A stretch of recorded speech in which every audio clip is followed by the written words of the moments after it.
O Homem no Mundo. Um Espírito Protetor, Bordeaux, 1863.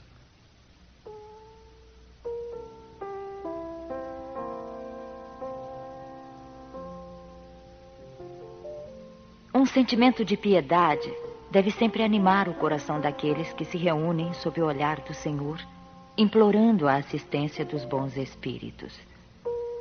Purificai, portanto, os vossos corações. Não deixeis que pensamentos fúteis ou mundanos os perturbem. Elevai o vosso espírito para aqueles a quem chamais, a fim de que eles possam, encontrando em vós as disposições favoráveis, lançar em profusão as sementes que devem germinar nos vossos corações, para neles produzir os frutos da caridade e da justiça. Não penseis, porém, que ao exortar-vos incessantemente a prece e a evocação mental, queiramos levar-vos a viver uma vida mística que vos mantenha fora das leis da sociedade em que estáis condenados a viver. Não. Vivei com os homens do vosso tempo como devem viver os homens. Sacrificai-vos às necessidades e até mesmo às frivolidades de cada dia, mas fazei-o com um sentimento de pureza que as possa santificar. Fostes chamados ao contato de espíritos de naturezas diversas, de caracteres antagônicos. Não melindrai a nenhum daqueles com quem vos encontrardes. Estais sempre alegres e contentes, mas com a alegria de uma boa consciência e a ventura do herdeiro do céu, que conta os dias que o aproximam da sua herança. A virtude não consiste numa aparência severa e lúgubre, ou em repelir os prazeres que a condição humana permite. Basta referir todos os vossos atos ao Criador, que vos deu a vida. Basta, ao começar ou acabar uma tarefa, que eleveis o pensamento ao Criador, pedindo-lhe num impulso da alma a sua proteção para executá-la, ou a sua bênção para a obra acabada. Ao fazer qualquer coisa, voltai vosso pensamento à fonte suprema. Nada façais sem que a lembrança de Deus venha purificar e santificar os vossos atos. A perfeição, como disse o Cristo, encontra-se inteiramente na prática da caridade sem limites, pois os deveres da caridade abrangem todas as posições sociais, desde a mais ínfima até a mais elevada. O homem que vivesse isolado não teria como exercer a caridade. Somente no contato com os semelhantes, nas lutas mais penosas, ele encontra a ocasião de praticá-la. Aquele que se isola, portanto, priva-se voluntariamente do mais poderoso meio de perfeição. Só tendo de pensar em si, sua vida é a de um egoísta. Não imagineis, portanto, que para viver em constante comunicação conosco, para viver sob o olhar do Senhor, seja preciso entregar-se ao cilício e cobrir-se de cinzas. Não, não. Ainda uma vez, não. Sede felizes no quadro das necessidades humanas, mas que na vossa felicidade não entre jamais um pensamento ou um ato que possa ofender a Deus ou fazer que se vele a face dos que vos amam e vos dirigem.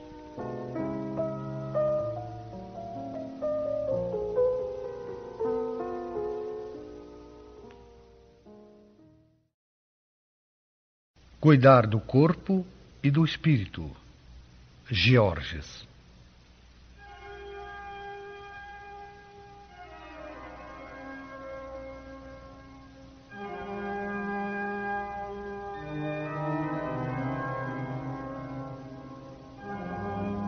Consistirá a perfeição espiritual na maceração do corpo?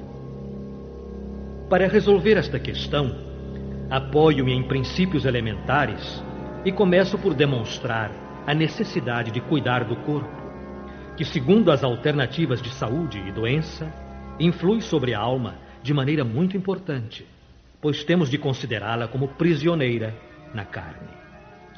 Para que esta prisioneira possa viver, movimentar-se e até mesmo conceber a ilusão da liberdade, o corpo deve estar são, disposto e vigoroso. Estabeleçamos uma comparação. Eis que ambos se encontram em perfeito estado. Que devem fazer para manter o equilíbrio entre as suas aptidões e as suas necessidades tão diferentes? O embate entre eles parece inevitável e difícil chegar-se ao segredo do equilíbrio. Dois sintomas se defrontam neste caso: o dos ascetas, que desejam abater o corpo, e o dos materialistas, que querem diminuir a alma. Duas violências quase tão insensatas uma quanto a outra. Ao lado dessas duas correntes, fervilha a multidão dos indiferentes, que, sem convicção nem paixão, amam com tibieza e gozam com parcimônia. Onde, pois, a sabedoria? Onde, pois, a ciência de viver? Em parte alguma. E esse grande problema ficaria inteiramente por resolver se o Espiritismo não viesse em auxílio dos pesquisadores para demonstrar-lhes as relações existentes entre o corpo e a alma e dizer-lhes que, desde que são reciprocamente necessários, é indispensável cuidar de ambos. Amai, pois, a vossa alma, mas cuidai também do corpo, instrumento da alma. Desconhecer as necessidades que lhes são peculiares por força da própria natureza é desconhecer as leis de Deus. Não o castigueis pelas faltas que o vosso livre-arbítrio o fez cometer e pelas quais ele é tão responsável como o cavalo mal dirigido é pelos acidentes que causa. Sereis, por acaso, mais perfeitos se, martirizando o corpo, não vos tornardes menos egoístas, menos orgulhosos e mais caridosos? Não. A perfeição não está nisso, mas inteiramente nas reformas a que submeterdes o vosso espírito. Dobrai-o, subjugai-o, humilhai-o, mortificai-o. É esse o meio de o tornar mais dócil à vontade de Deus e o único que conduz à perfeição.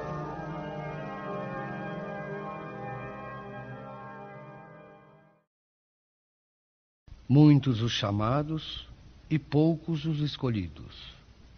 Parábola da festa de núpcias. E respondendo Jesus, lhes tornou a falar segunda vez em parábolas.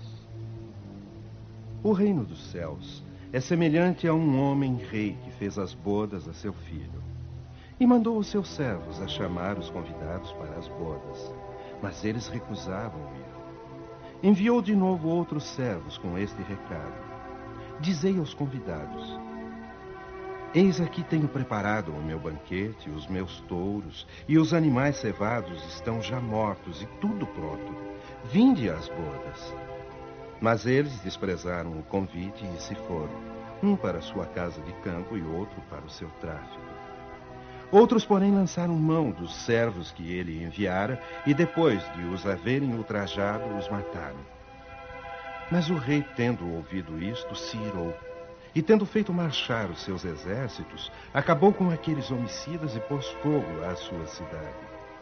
Então disse aos seus servos: as bodas com efeito estão aparelhadas, mas os que estavam convidados não foram dignos de se acharem no banquete. E depois as saídas da cidade, e a quantos achardes, convidai-os para as bodas. E tendo saído os seus servos pelas ruas, congregaram todos os que acharam, maus e bons. E ficou cheia de convidados a sala do banquete de bodas. Entrou depois o rei para ver os que estavam à mesa. E viu ali um homem que não estava vestido com veste nupcial. E disse-lhe: amigo, como entraste aqui não tendo vestido nupcial? Mas ele emudeceu. Então disse o rei aos seus ministros: atai-o de pés e mãos e lançai-o nas trevas exteriores.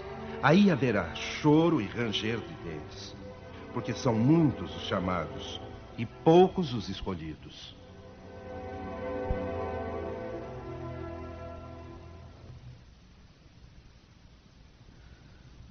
O incrédulo ri desta parábola, que lhe parece de uma pueril ingenuidade, pois não admite que haja tantas dificuldades para a realização de um banquete, e ainda mais quando os convidados chegam ao ponto de massacrar os enviados do dono da casa.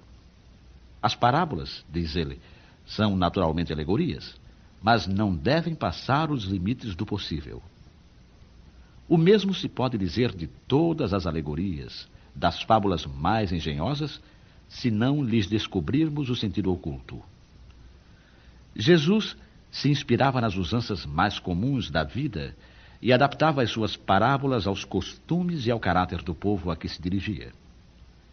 A maioria delas tinha por fim fazer penetrar nas massas populares a ideia da vida espiritual, e seu sentido só parece incompreensível para os que não se colocam nesse ponto de vista. Nesta parábola, por exemplo, Jesus compara o reino dos céus, onde tudo é felicidade e alegria, a uma festa nupcial.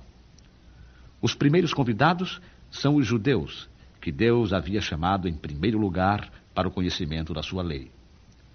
Os enviados do rei são os profetas que convidaram os judeus a seguir o caminho da verdadeira felicidade, mas cujas palavras foram pouco ouvidas, cujas advertências foram desprezadas, e muitos deles foram mesmo massacrados, como os servos da parábola. Os convidados que deixam de comparecer, alegando que tinham de cuidar de seus campos e de seus negócios, representam as pessoas mundanas que, absorvidas pelas coisas terrenas, mostram-se indiferentes às coisas celestes. Acreditavam os judeus de então que a sua nação devia conquistar a supremacia sobre todas as outras. Pois não havia Deus prometido a Abraão que a sua posteridade cobriria a terra inteira? Tomando sempre a forma pelo fundo, eles se julgavam destinados a uma dominação efetiva no plano material. Antes da vinda do Cristo, com exceção dos hebreus, todos os povos eram politeístas e idólatras. Se alguns homens superiores haviam atingido a ideia da unidade divina, essa ideia, entretanto, permanecia como sistema pessoal, pois em nenhuma parte foi aceita como verdade fundamental, a não ser por alguns iniciados que ocultavam os seus conhecimentos sob formas misteriosas, impenetráveis à compreensão do povo. Os judeus foram os primeiros que praticaram publicamente o monoteísmo. Foi a eles que Deus transmitiu a sua lei. Primeiro através de Moisés, depois através de Jesus. Desse pequeno foco partiu a luz que devia expandir-se pelo mundo inteiro, triunfar do paganismo e dar a Abraão uma posteridade espiritual tão numerosa como as estrelas do firmamento. Mas os judeus, embora repelindo a idolatria, haviam negligenciado a lei moral para se dedicarem à prática mais fácil do culto exterior. O mal chegara ao cúmulo. A nação, dominada pelos romanos, estava esfacelada pelas facções, dividida pelas seitas.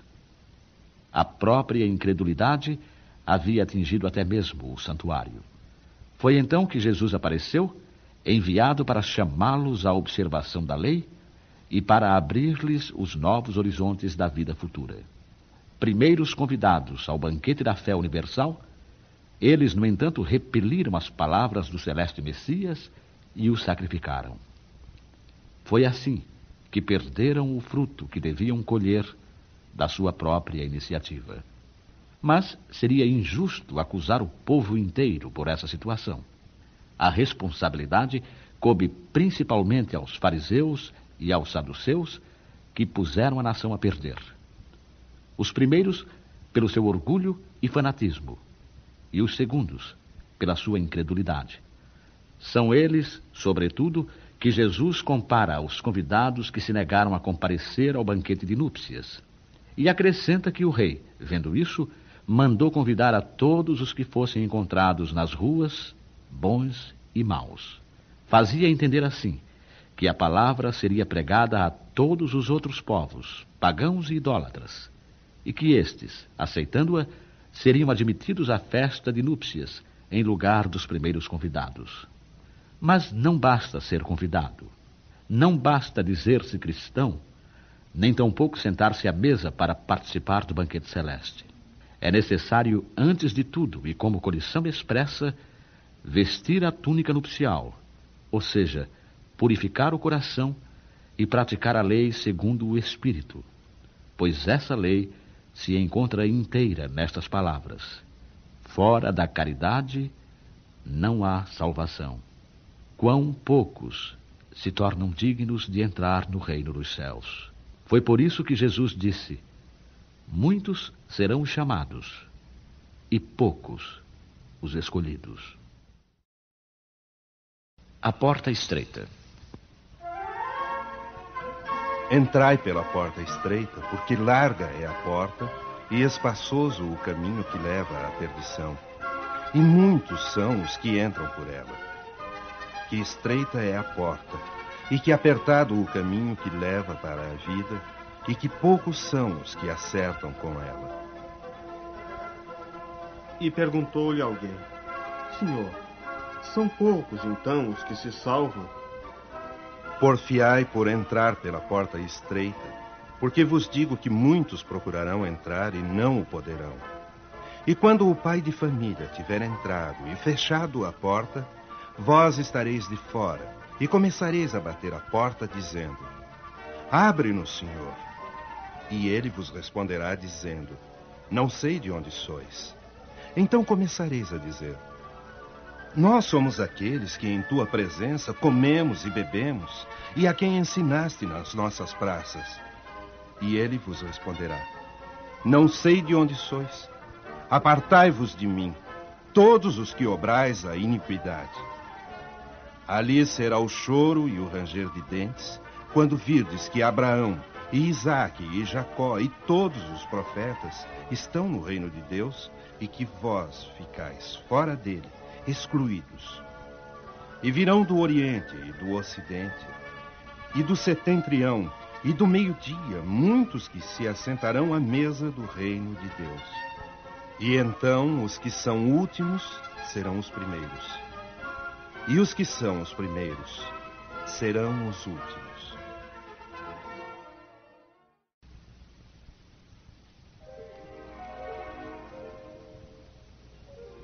A porta da perdição é larga, porque as más paixões são numerosas, e o caminho do mal é o mais frequentado.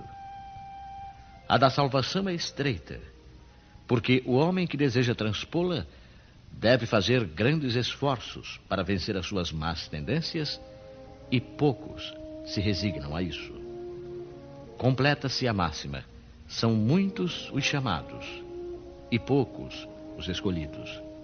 Esse é o estado atual da humanidade terrena, porque, sendo a Terra um mundo de expiações, nela predomina o mal. Quando estiver transformada, o caminho do bem será o mais frequentado. Devemos entender essas palavras, portanto, em sentido relativo e não absoluto. Se esse tivesse de ser o estado normal da humanidade, Deus teria voluntariamente condenado à perdição a imensa maioria das criaturas. Suposição inadmissível, desde que se reconheça que Deus é todo justiça e todo bondade. Mas quais as faltas de que esta humanidade seria culpada para merecer uma sorte tão triste no presente e no futuro, se toda ela estivesse na terra e a alma não tivesse outras existências? Por que tantos escolhos semeados no seu caminho? Por que essa porta tão estreita que apenas a um pequeno número é dado transpor, se a sorte da alma está definitivamente fixada após a morte? É assim que, com a unicidade da existência, estamos incessantemente em contradição conosco mesmos e com a justiça de Deus. Com a anterioridade da alma e a pluralidade dos mundos, o horizonte se alarga, iluminam-se os pontos mais obscuros da fé. O presente e o futuro se mostram solidários com o passado. E somente assim podemos compreender toda a profundidade, toda a verdade e toda a sabedoria das máximas do Cristo.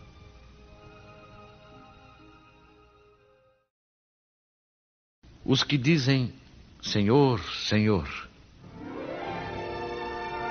Nem todo o que me diz Senhor, Senhor entrará no reino dos céus, mas sim o que faz a vontade de meu Pai que está nos céus. Esse entrará no reino dos céus. Muitos me dirão naquele dia: Senhor, Senhor, não é assim que profetizamos em teu nome? E em teu nome expelimos os demônios, e em teu nome obramos muitos prodígios? E eu então lhes direi, em voz bem inteligível: pois eu nunca vos conheci. Apartai-vos de mim, os que obrais a iniquidade. Todo aquele, pois, que ouve estas minhas palavras e as observa será comparado ao homem sábio que edificou a sua casa sobre a rocha. E veio a chuva, e transbordaram os rios, e assopraram os ventos, e combateram aquela casa, e ela não caiu, porque estava fundada sobre a rocha. E todo o que ouve estas minhas palavras e não as observa será comparado ao homem insensato que edificou a sua casa sobre a areia. E veio a chuva, e transbordaram os rios, e assopraram os ventos, e combateram aquela casa, e ela caiu, e foi grande a sua ruína. Aquele, pois, que quebrar um destes mínimos mandamentos, e que assim ensinar aos homens, será chamado muito pequeno no reino dos céus.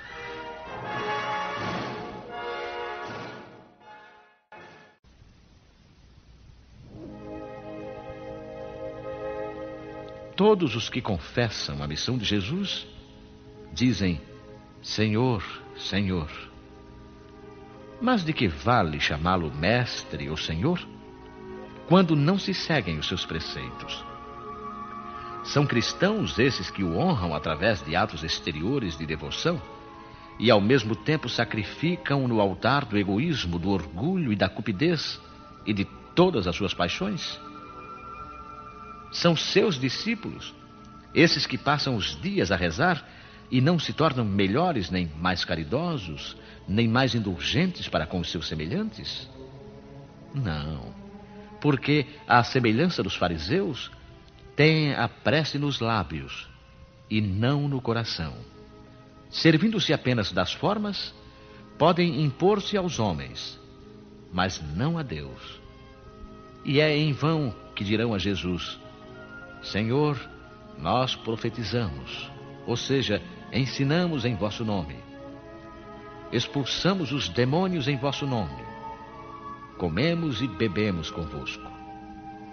Ele lhes responderá: não sei quem sois. Retirai-vos de mim, vós que cometeis iniquidade, que desmentis as vossas palavras pelas ações, que caluniais o próximo, que expoliais as viúvas e cometeis adultério. Retirai-vos de mim, vós cujo coração destila ódio e fel, vós que derramais o sangue de vossos irmãos em meu nome, que fazeis correrem as lágrimas, ao invés de secá-las. Para vós haverá choro e ranger de dentes, pois o reino de Deus é para os que são mansos, humildes e caridosos. Não espereis dobrar a justiça do Senhor pela multiplicidade de vossas palavras e de vossas genuflexões. A única via que está aberta para alcançardes a graça em sua presença é a da prática sincera da lei do amor e da caridade. As palavras de Jesus são eternas porque são a verdade. Não são somente a salvaguarda da vida celeste, mas também o penhor da paz, da tranquilidade e da estabilidade do homem entre as coisas da vida terrena. Eis porque todas as instituições humanas, políticas, sociais e religiosas que se apoiarem nas suas palavras serão estáveis como a casa construída sobre a pedra. Os homens as conservarão porque nelas encontrarão a sua felicidade. Mas aquelas que se apoiarem na sua violação serão como a casa construída sobre a areia. O vento das revoluções e o rio do progresso as levarão de roldão.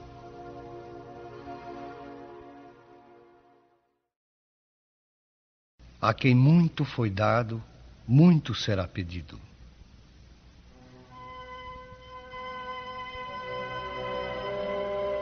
Porque aquele servo que soube a vontade de seu senhor e não se apercebeu e não obrou conforme a sua vontade, dar-se-lhe-ão muitos açoites. Mas aquele que não a soube e fez coisas dignas de castigo, levará poucos açoites. Porque a todo aquele a quem muito foi dado, muito será pedido. E ao que muito confiaram, mais contas lhe tomarão. Eu vim a este mundo para exercitar um juízo, a fim de que os que não veem, vejam, e os que veem se tornem cegos. E ouviram alguns dos fariseus que estavam com ele e lhe disseram: logo, também nós somos cegos. Se vós fosseis cegos, não teríeis culpa.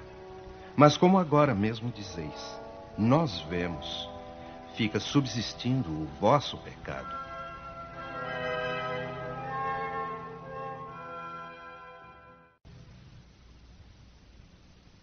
Estas máximas encontram, sobretudo, a sua aplicação no ensinamento dos Espíritos. Quem quer que conheça os preceitos do Cristo é seguramente culpado, se não os praticar.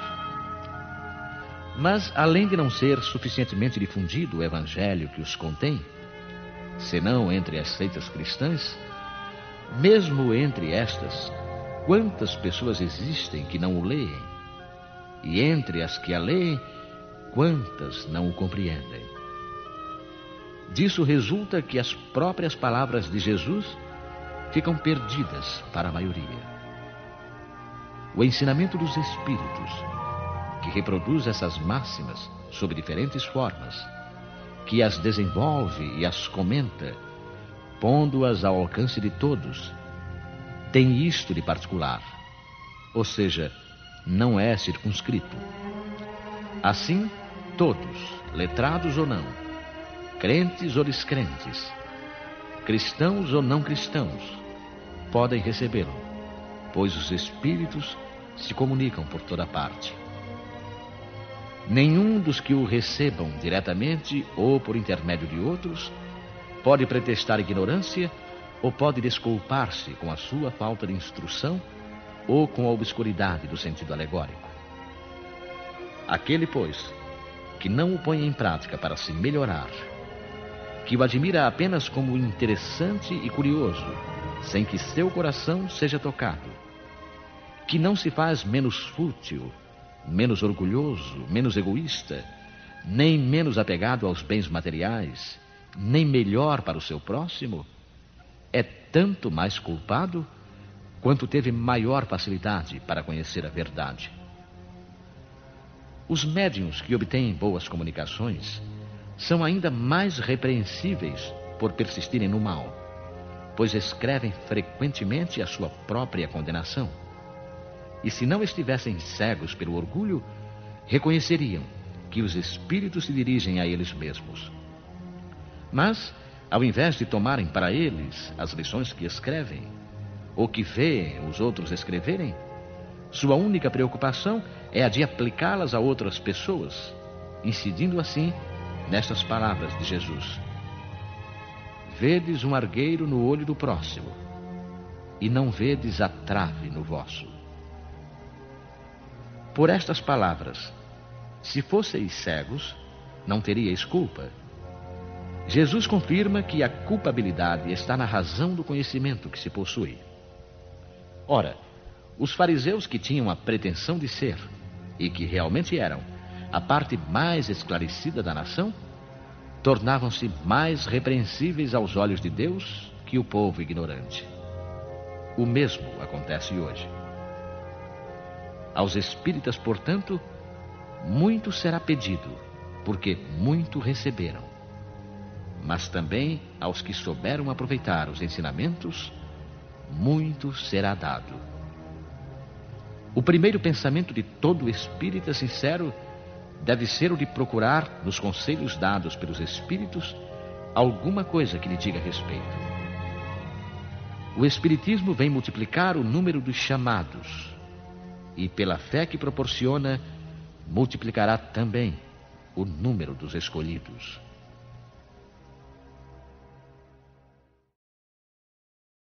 Instruções dos Espíritos. Ao que tem, se lhe dará.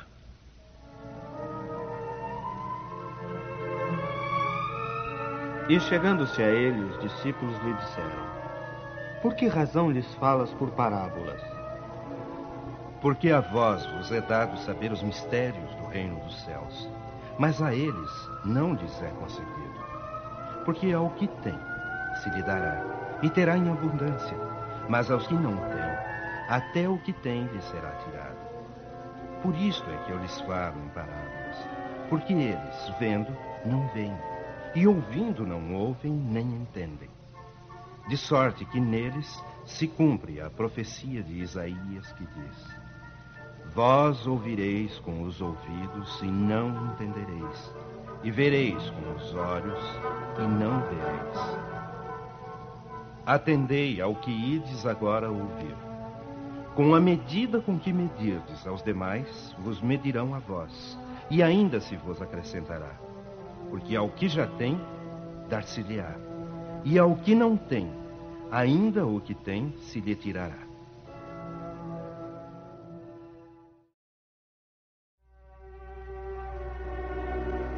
Dá-se ao que já tem e retira-se ao que não tem.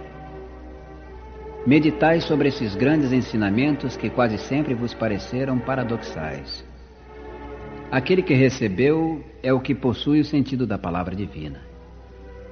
Ele a recebeu porque esforçou-se para fazer-se digno e porque o Senhor, no seu amor misericordioso, encoraja-lhe os esforços em direção ao bem. Esses esforços contínuos, perseverantes, atraem as graças do Senhor. São como um imã que atraísse as melhoras progressivas, as graças abundantes que vos tornam fortes para a subida da montanha sagrada, em cujo cume encontrareis o repouso que sucede ao trabalho. Tira-se aquele que nada tem ou que tem pouco. Tomai isto como um ensino figurado. Deus não tira das suas criaturas o bem que se dignou conceder-lhes. Homens cegos e surdos, abri vossas inteligências e vossos corações. Procurai ver pelo Espírito. Compreendei com a alma e não interpretai de maneira grosseiramente injusta as palavras daquele que fez resplandecer aos vossos olhos a justiça do Senhor. Não é Deus quem retira daquele que pouco havia recebido, mas é o seu próprio Espírito que, pródigo e descuidado, não sabe conservar o que tem e aumentar, fecundando-a, a migalha que caiu no seu coração. O filho que não cultiva o campo que o trabalho do pai conquistou para deixar-lhe de herança, vê esse campo cobrir-se de ervas daninhas. Será o seu pai quem lhe tira as colheitas que ele preparou? Se ele deixou a sementeira morrer nesse campo, por falta de cuidado, deve acusar seu pai pela falta de produção? Não. Ao invés de acusar aquele que tudo lhe deu, como se lhe houvesse retomado os bens, deve acusar-se a si mesmo, que é o verdadeiro responsável pela sua miséria, e arrependido e ativo, entregar-se corajosamente ao trabalho. Que arroteie o solo ingrato com o esforço de sua própria vontade, que o lavre a fundo com a ajuda do seu arrependimento e da esperança, que nele atire confiante a semente que escolheu como boa entre as más, que o regue com o seu amor e a sua caridade, e Deus, o Deus de amor e caridade, dará àquele que já tem. Então, ele verá os seus esforços coroados de sucesso, e um grão a produzir 100 e outro 1000. Coragem, trabalhadores! Tomai as vossas grades e charruas, arroteai os vossos corações, arrancai deles o joio, semeai a boa semente que o Senhor vos confia, e o orvalho do amor os fará produzir os frutos da caridade. Reconhece-se o cristão pelas suas obras. Simeão, Bordéus, 1863. Nem todos os que me dizem Senhor, Senhor, entrarão no reino dos céus, mas somente o que faz a vontade de meu Pai que está nos céus. Escutai estas palavras do Mestre, todos vós que repelis a doutrina espírita como obra do demônio. Abri os vossos ouvidos, pois chegou o momento de ouvir. Será suficiente trazer a libré do Senhor para ser um fiel servidor? Será bastante dizer, sou cristão, para seguir o Cristo? Procurai os verdadeiros cristãos e os reconhecereis pelas suas obras. Uma árvore boa não pode dar maus frutos, nem uma árvore má dar bons frutos. Toda árvore que não der bons frutos será cortada e lançada no fogo. Eis as palavras do Mestre. Discípulos do Cristo, compreendei-as bem.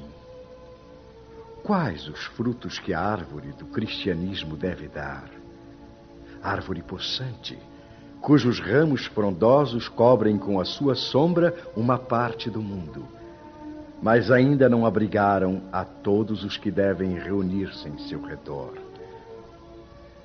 Os frutos da árvore da vida são frutos de vida, de esperança e de fé. O cristianismo, como vem fazendo desde muitos séculos, prega sempre essas divinas virtudes, procurando distribuir os seus frutos. Mas quão poucos os colhem. A árvore é sempre boa, mas os jardineiros são maus. Quiseram moldá-la segundo as suas ideias, modelá-la de acordo com as suas conveniências. Para isso a cortaram, diminuíram, mutilaram. Seus ramos estéreis já não produzem maus frutos, pois nada mais produzem. O viajor sedento que se acolhe à sua sombra, procurando o fruto de esperança que lhe deve dar força e coragem, encontra apenas os ramos adustos, pressagiando o mau tempo. É em vão que busca o fruto de vida na árvore da vida. As folhas tombam secas aos seus pés. As mãos do homem tanto as trabalharam que acabaram por crestá-las. Abri, pois, vossos ouvidos e vossos corações, meus bem-amados. Cultivai esta árvore da vida, cujos frutos proporcionam a vida eterna. Aquele que a plantou vos convida a cuidá-la com amor, que ainda havereis dar com abundância os seus frutos divinos. Deixai-a assim como o Cristo vô-la deu. Não a mutileis. Sua sombra imensa quer estender-se por todo o universo. Não lhe corteis a ramagem. Seus frutos generosos caem em abundância para alentar o viajor cansado que deseja chegar ao seu destino. Não os amontoeis para guardá-los e deixá-los apodrecer sem servirem a ninguém. São muitos os chamados e poucos os escolhidos. É que há os assambarcadores do pão da vida, como os há do pão material. Não vos coloqueis entre eles. A árvore que dá bons frutos deve distribuí-los para todos. E depois procurar os necessitados. Conduzi-os sob as ramagens da árvore e partilhai com eles o abrigo que ela vos oferece. Não se colhem uvas dos espinheiros. Meus irmãos, afastai-vos dos que vos chamam para apontar os tropeços do caminho e segui os que vos conduzem à sombra da árvore da vida. O Divino Salvador, O justo por excelência disse e suas palavras não passarão.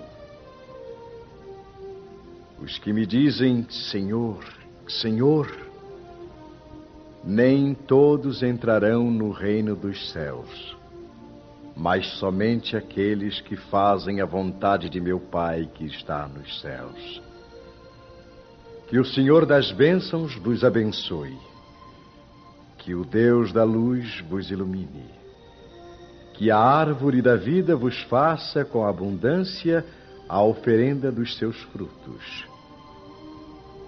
Crede e orai.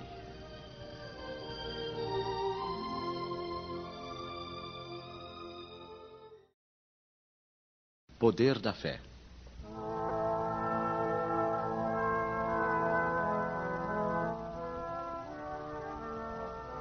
E depois que veio para onde estava a gente, chegou-se a ele um homem, que posto de joelhos lhe dizia: Senhor, tem compaixão de meu filho, que é lunático e padece muito, porque muitas vezes cai no fogo e muitas na água.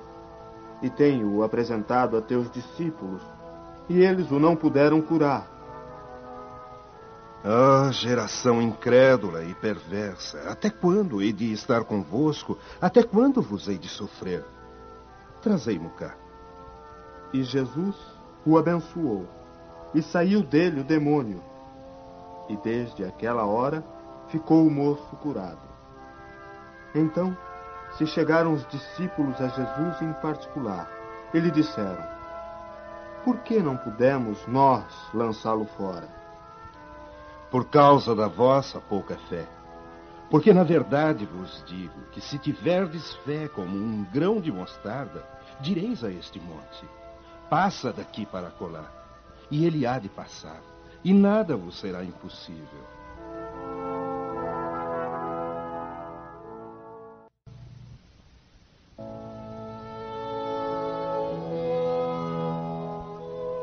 É certo que, no bom sentido, a confiança nas próprias forças nos torna capazes de realizar coisas materiais que não podemos fazer quando duvidamos de nós mesmos. Mas então, é somente no seu sentido moral que devemos entender essas palavras. As montanhas que a fé transporta são as dificuldades, as resistências, a má vontade, em uma palavra, que encontramos entre os homens, mesmo quando se trata das melhores coisas.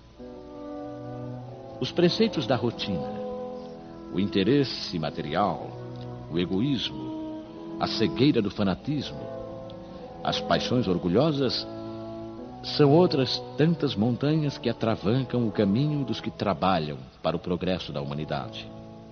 A fé robusta confere a perseverança, a energia e os recursos necessários para a vitória sobre os obstáculos, tanto nas pequenas quanto nas grandes coisas.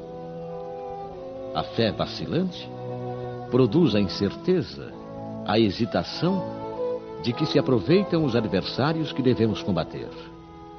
Ela nem sequer procura os meios de vencer, porque não crê na possibilidade de vitória. Noutra acepção, considera-se fé a confiança que se deposita na realização de determinada coisa, a certeza de atingir um objetivo. Nesse caso, ela confere uma espécie de lucidez que faz antever pelo pensamento os fins que se tem em vista e os meios de atingi-los, de maneira que aquele que a possui avança, por assim dizer, infalivelmente. Num e noutro caso, ela pode fazer que se realizem grandes coisas.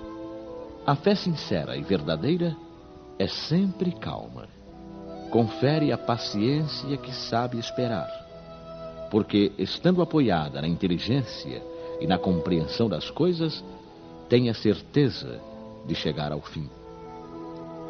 A fé insegura sente a sua própria fraqueza e, quando estimulada pelo interesse, torna-se furiosa e acredita poder suprir a força com a violência. A calma na luta é sempre um sinal de força e de confiança, enquanto a violência, pelo contrário, é prova de fraqueza e de falta de confiança em si mesmo. Necessário guardar-se de confundir a fé com a presunção. A verdadeira fé se alia à humildade. Aquele que a possui deposita a sua confiança em Deus mais do que em si mesmo, pois sabe que, simples instrumento da vontade de Deus, nada pode sem ele. É por isso que os bons espíritos vêm em seu auxílio. A presunção é menos fé do que orgulho, e o orgulho é sempre castigado cedo ou tarde pela decepção e os malogros que lhe são infligidos. O poder da fé tem aplicação direta e especial na ação magnética. Graças a ela, o homem age sobre o fluido, agente universal, modifica-lhe as qualidades e lhe dá um impulso, por assim dizer, irresistível.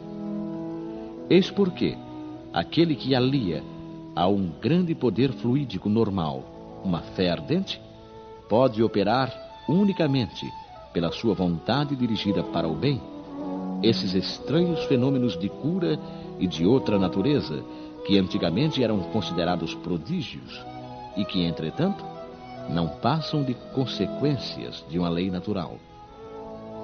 Essa a razão porque Jesus disse aos seus apóstolos: se não conseguistes curar, foi por causa da vossa pouca fé.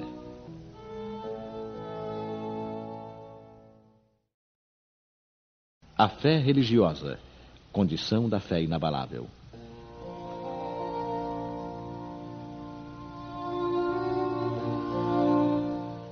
No seu aspecto religioso, a fé é a crença nos dogmas particulares que constituem as diferentes religiões, e todas elas têm os seus artigos de fé. Nesse sentido, a fé pode ser raciocinada ou cega. A fé cega nada examina, aceitando sem controle o falso e o verdadeiro, e a cada passo se choca com a evidência da razão. Levada ao excesso, produz o fanatismo. Quando a fé se firma no erro, cedo ou tarde, desmorona. Aquela que tem a verdade por base é a única que tem o futuro assegurado, porque nada deve temer do progresso do conhecimento, já que o verdadeiro na obscuridade também o é na plena luz. Cada religião pretende estar na posse exclusiva da verdade, mas preconizar a fé cega sobre uma questão de crença é confessar a impotência para demonstrar que se está com a razão. Vulgarmente se diz que a fé não se prescreve, o que leva muitas pessoas a alegarem que não são culpadas de não terem fé. Não há dúvida que a fé não pode ser prescrita, ou, o que é ainda mais justo, não pode ser imposta. Não, a fé não se prescreve, mas se adquire. E não há ninguém que esteja impedido de possuí-la, mesmo entre os mais refratários. Falamos das verdades espirituais fundamentais, e não desta ou daquela crença particular. Não é a fé que deve procurar essas pessoas, mas elas que devem procurá-la. E se o fizerem com sinceridade, a encontrarão. Podeis estar certos de que aqueles que dizem: não queríamos nada melhor do que crer, mas não o podemos fazer, apenas o dizem com os lábios e não com o coração, pois ao mesmo tempo que o dizem, fecham os ouvidos. As provas, entretanto, abundam ao seu redor. Por que, pois, se recusam a ver? Nuns é a indiferença, noutros, o medo de serem forçados a mudar de hábitos, e na maior parte, o orgulho que se recusa a reconhecer um poder superior porque teria de inclinar-se diante dele. Para algumas pessoas, a fé parece de alguma forma inata. Basta uma faísca para desenvolvê-la. Essa facilidade para assimilar as verdades espíritas é sinal evidente de progresso anterior. Para outras, ao contrário, é com dificuldade que elas são assimiladas, sinal também evidente de uma natureza em atraso. As primeiras já creram e compreenderam, e trazem ao renascer a intuição do que sabiam. Sua educação já foi realizada. As segundas ainda têm tudo para aprender. Sua educação está por fazer. Mas ela se fará. E se não puder terminar nesta existência, terminará numa outra. A resistência do incrédulo, convenhamos, quase sempre se deve menos a ele do que à maneira pela qual lhe apresentam as coisas. A fé necessita de uma base. E essa base é a perfeita compreensão daquilo em que se deve crer. Para crer, não basta ver. É necessário, sobretudo, compreender. A fé cega não é mais deste século. É precisamente o dogma da fé cega que hoje em dia produz o maior número de incrédulos, porque ela quer impor-se, exigindo a abdicação de uma das mais preciosas prerrogativas do homem, a que se constitui do raciocínio e do livre-arbítrio. É contra essa fé, sobretudo, que se levanta o incrédulo, o que mostra a verdade de que a fé não se impõe. Não admitindo provas, ela deixa no espírito um vazio, de que nasce a dúvida. A fé raciocinada, que se apoia nos fatos e na lógica, não deixa nenhuma obscuridade. Crê-se porque se tem a certeza, e só se está certo quando se compreendeu. Eis porque ela não se dobra, porque só é inabalável a fé que pode enfrentar a razão face a face, em todas as épocas da humanidade. É a esse resultado que o Espiritismo conduz, triunfando assim da incredulidade todas as vezes em que não encontra a oposição sistemática e interessada.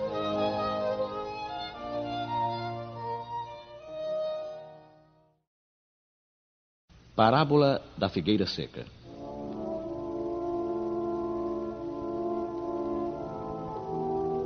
E ao outro dia, como saíssem de Betânia, teve fome. E tendo visto ao longe uma figueira, foi lá a ver se acharia nela alguma coisa. E quando chegou a ela, nada encontrou senão folhas, porque não era tempo de figos. Nunca jamais coma alguém fruto de ti para sempre. E no outro dia, pela manhã, ao passarem pela figueira, viram que ela estava seca até as raízes. Então, lembrado, Pedro disse para Jesus: Olha, mestre, como secou a figueira que tu amaldiçoaste. Tende fé em Deus. Em verdade vos afirmo que todo o que disser a este monte, tira-te e lança-te ao mar, e isto sem hesitar no seu coração, mas tendo fé de que tudo o que disser sucederá, ele o verá cumprir assim.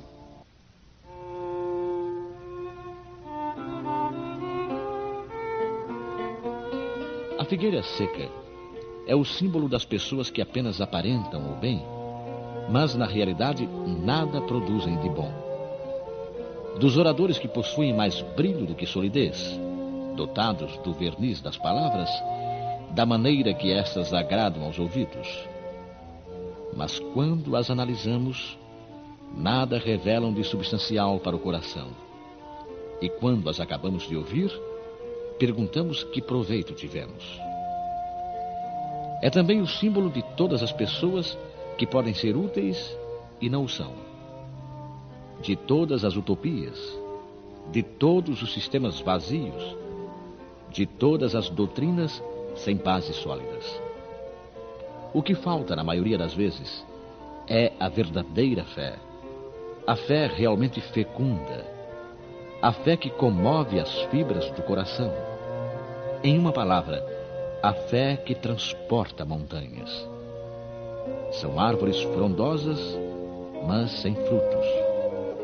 E é por isso que Jesus as condena à esterilidade, pois dia virá em que ficarão secas até as raízes. Isso quer dizer que todos os sistemas, todas as doutrinas que não produziram nenhum bem para a humanidade serão reduzidas a nada, e que todos os homens voluntariamente inúteis, que não se utilizaram dos recursos de que estavam dotados, serão tratados como a figueira seca. Os médiuns são os intérpretes dos espíritos. Suprem o organismo material que falta a estes para nos transmitirem as suas instruções. Eis porque são dotados de faculdades para esse fim. Nestes tempos de renovação social, desempenham uma missão especial. São como árvores que devem dispensar o alimento espiritual aos seus irmãos. Por isso, multiplicam-se de maneira a que o alimento seja abundante. Espalham-se por toda parte, em todos os países, em todas as classes sociais, entre os ricos e os pobres, os grandes e os pequenos, a fim de que, em parte alguma, haja deserdados, e para provar aos homens que todos são chamados. Mas se eles desviam de seu fim providencial a faculdade preciosa que lhes foi concedida, se a colocam a serviço de coisas fúteis e prejudiciais, ou dos interesses mundanos, se, ao invés de frutos salutares, dão maus frutos, se recusam-se a torná-la proveitosa para os outros, se nem mesmo para si tiram os proveitos da melhoria própria, então assemelham-se à figueira estéril. Deus, então, lhes retirará um dom que se tornou inútil entre as suas mãos, a semente que não souberam semear, e os deixará cair como presas dos maus espíritos.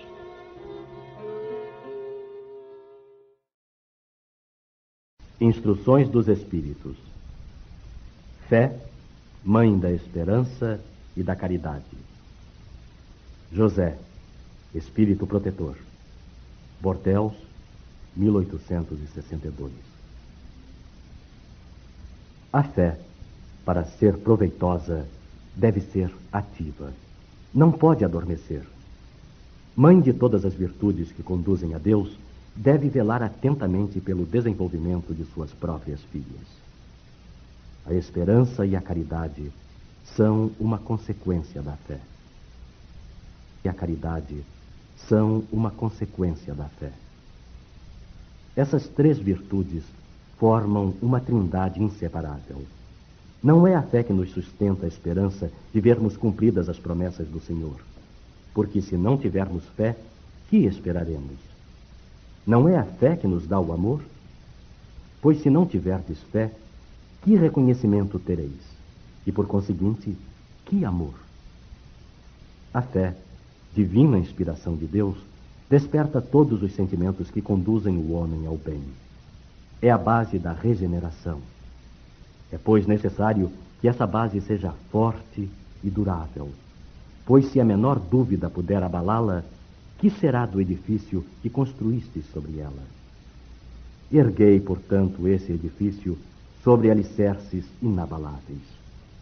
Que a vossa fé seja mais forte que os sofismas e as zombarias dos incrédulos, pois a fé que não desafia o ridículo dos homens não é a verdadeira fé. A fé sincera é dominadora e contagiosa. Comunica-se aos que não a possuíam e nem mesmo desejariam possuí-la. Encontra palavras persuasivas que penetram na alma, enquanto a fé aparente só tem palavras sonoras que produzem o frio e a indiferença. Pregai pelo exemplo da vossa fé para transmiti-la aos homens. Pregai pelo exemplo das vossas obras para que vejam o mérito da fé. Pregai pela vossa inabalável esperança para que vejam a confiança que fortifica e estimula a enfrentar todas as vicissitudes da vida. Tende, portanto, a verdadeira fé na plenitude da sua beleza e da sua bondade, na sua pureza e na sua racionalidade. Não aceiteis a fé sem comprovação, essa filha cega da cegueira. Amai a Deus, mas sabei por que o amais. Crede nas suas promessas, mas sabei por que o fazeis. Segui os nossos conselhos, mas conscientes dos fins que vos propomos e dos meios que vos indicamos para atingi-los. Crede e esperai, sem fraquejar. Os milagres são produzidos pela fé. A fé divina e a fé humana. Um espírito protetor.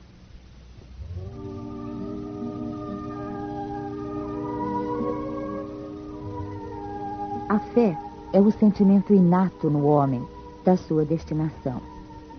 É a consciência das prodigiosas faculdades que trazem germe no íntimo, a princípio em estado latente, mas que ele deve fazer germinar e crescer através da sua vontade ativa. Até o presente, a fé só foi compreendida no seu sentido religioso porque o Cristo a revelou como poderosa alavanca e porque nele só viram um chefe de religião. Mas o Cristo, que realizou verdadeiros milagres, mostrou por esses mesmos milagres quanto pode o homem que tem fé, ou seja, que tem a vontade de querer e a certeza de que essa vontade pode realizar-se a si mesma. Os apóstolos, com o seu exemplo, também não fizeram milagres?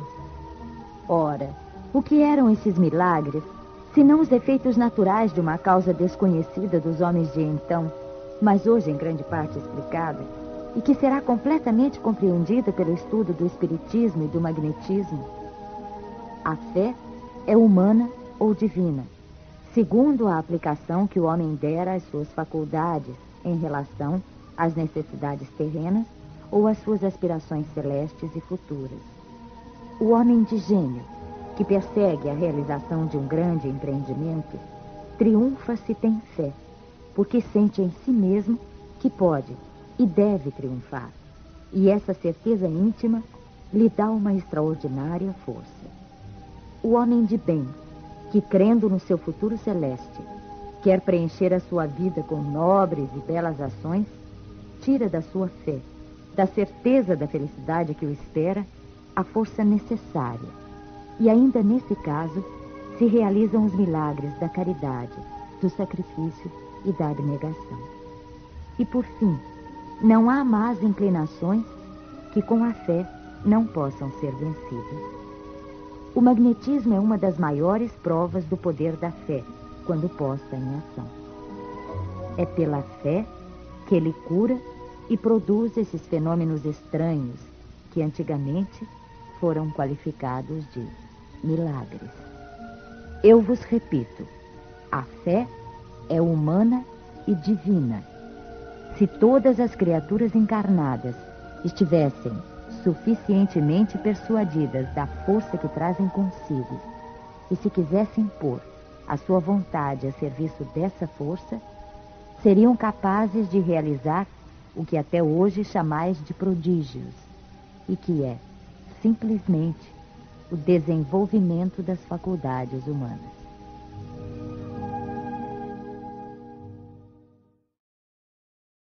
Trabalhadores da última hora. O reino dos céus é semelhante a um homem, pai de família, que ao romper da manhã saiu a assalariar trabalhadores para a sua vinha. E feito com os trabalhadores o ajuste de um dinheiro por dia, mandou-os para a sua vinha. E tendo saído junto da 3ª hora, viu estarem outros na praça ociosos. E disse-lhes: Ide vós também para a minha vinha, e dar-vos-ei o que for justo. E eles foram. Saiu, porém, outra vez junto da hora 6ª, e junto da hora 9ª, e fez o mesmo. E junto da 10ª hora tornou a sair, e achou outros que lá estavam, e disse: Por que estáis vós aqui todo o dia ociosos? Responderam-lhe eles: Porque ninguém nos assalariou. Ele lhes disse: Ide vós também para a minha vinha. Porém, lá no fim da tarde, disse o senhor da vinha ao seu mordomo: Chama os trabalhadores e paga-lhes o jornal, começando pelos últimos e acabando nos primeiros. Tendo chegado, pois, os que foram junto da hora 10ª, recebeu cada um seu dinheiro. E chegando também os que tinham ido primeiro, julgaram que haviam de receber mais. Porém, também estes não receberam mais do que 1 dinheiro cada um.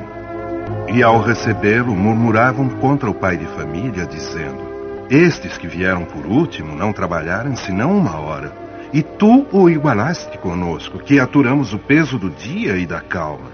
Porém ele, respondendo a um deles, lhe disse: amigo, eu não te faço agravo. Não convieste tu comigo num dinheiro? Toma o que te pertence e vai-te, que eu de mim quero dar, também a este último, tanto quanto a ti. Visto isto, não me é lícito fazer o que quero? Acaso o teu olho é mau porque eu sou bom?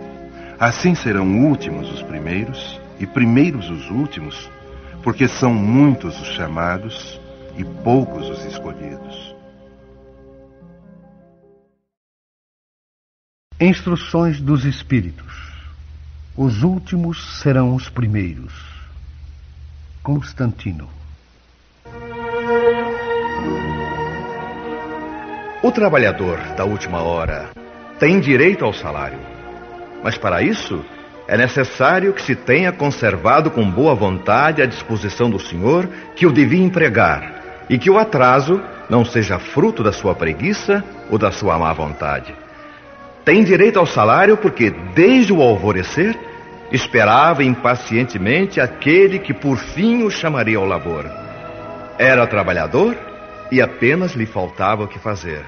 Se tivesse, entretanto, recusado o trabalho a qualquer hora do dia, se tivesse dito: tenham paciência, eu gosto de descansar, quando soar a última hora pensarei no salário do dia. Que me importa esse patrão que não conheço e não estimo? Quanto mais tarde, melhor. Nesse caso, meus amigos, não receberia o salário do trabalho, mas o da preguiça.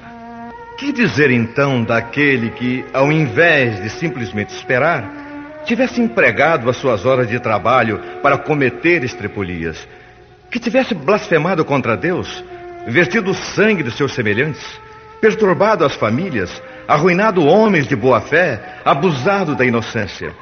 O que será dele?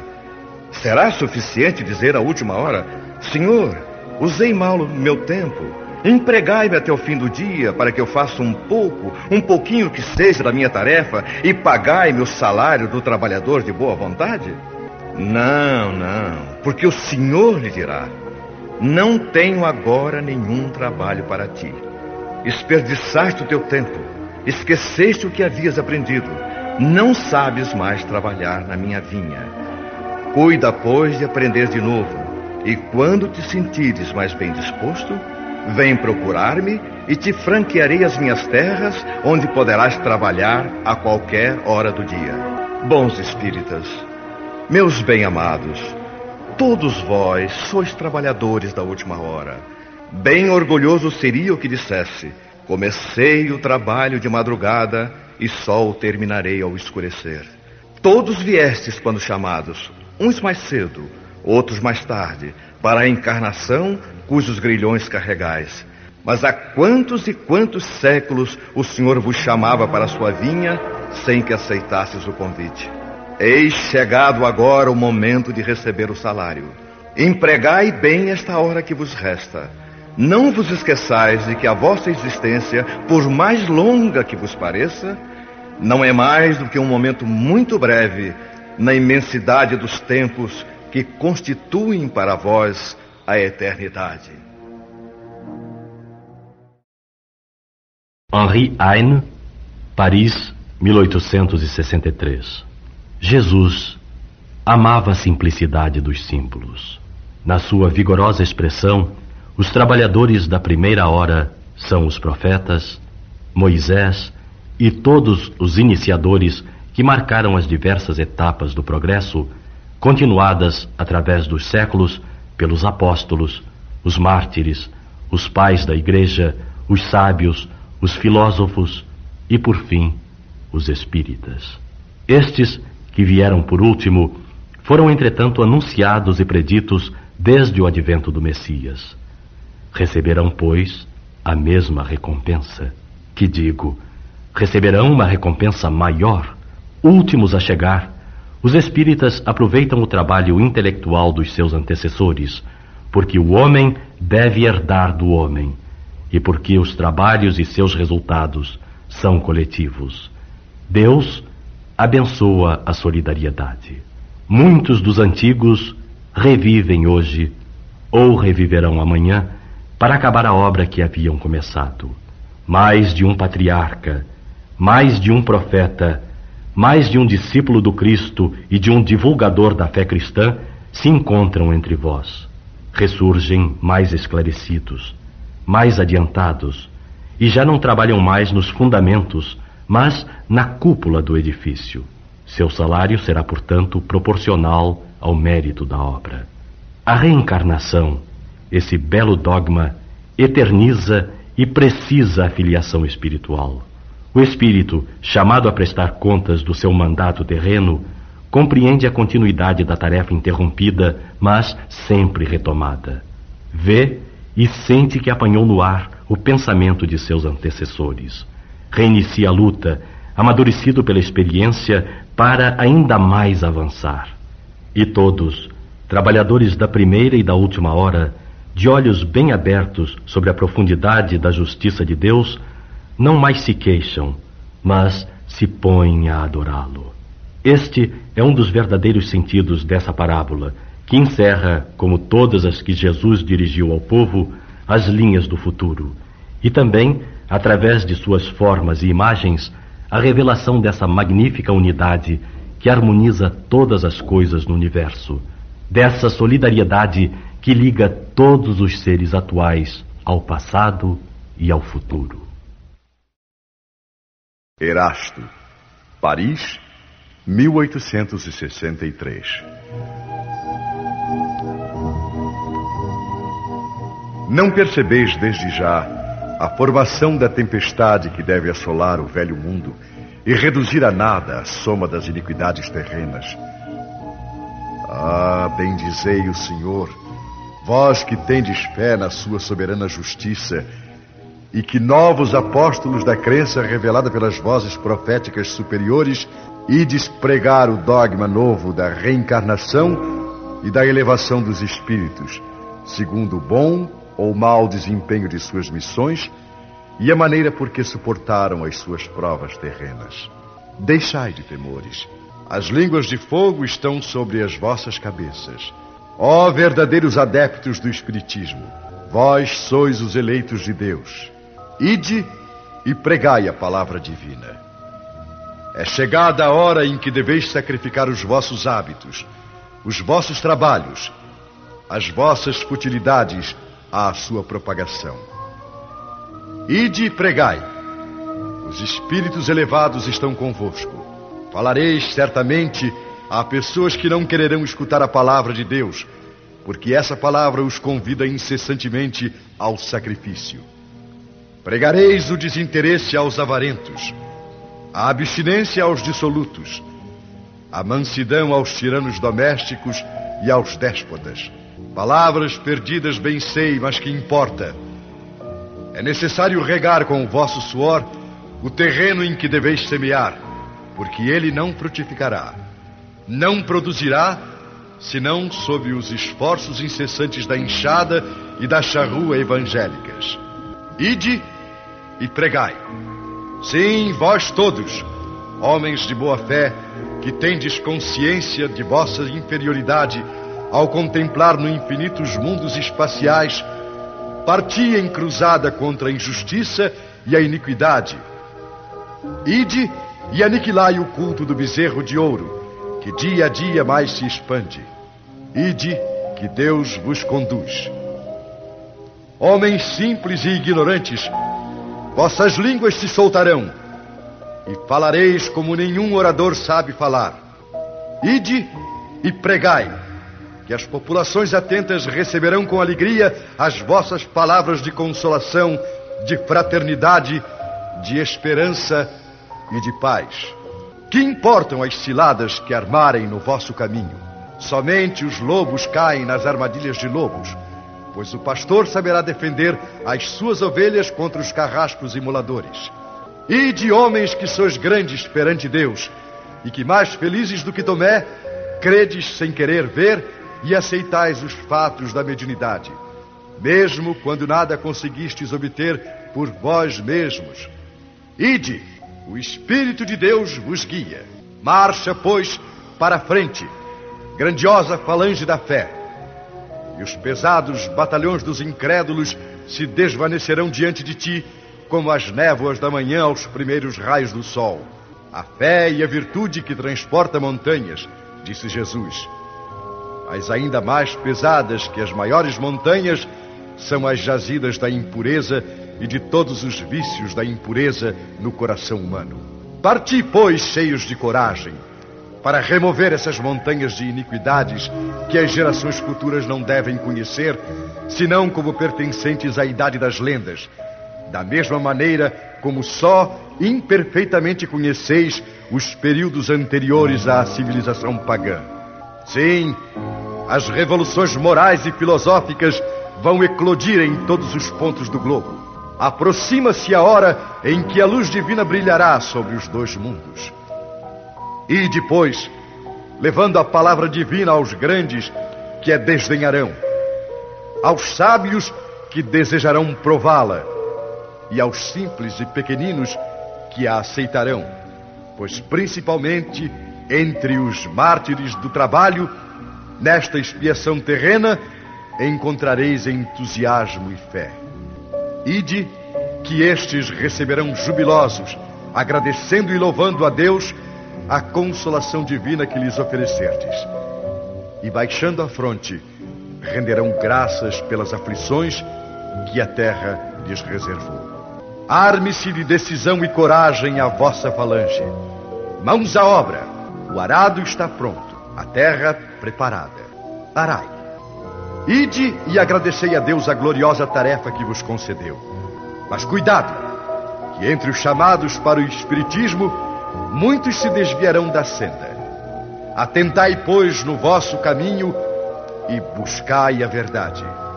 Perguntareis então, se entre os chamados para o Espiritismo muitos se transviaram, como reconhecer os que se acham no bom caminho? Responderemos: podeis reconhecê-los pelo ensino e a prática dos verdadeiros princípios da caridade, pela consolação que distribuírem aos aflitos, pelo amor que dedicarem ao próximo, pela sua abnegação e o seu altruísmo. Podeis reconhecê-los finalmente pela vitória dos seus princípios, porque Deus quer que a sua lei triunfe, e os que a seguem são os escolhidos que vencerão. Os que, porém, falseiam o espírito dessa lei para satisfazerem sua vaidade e sua ambição, serão destruídos.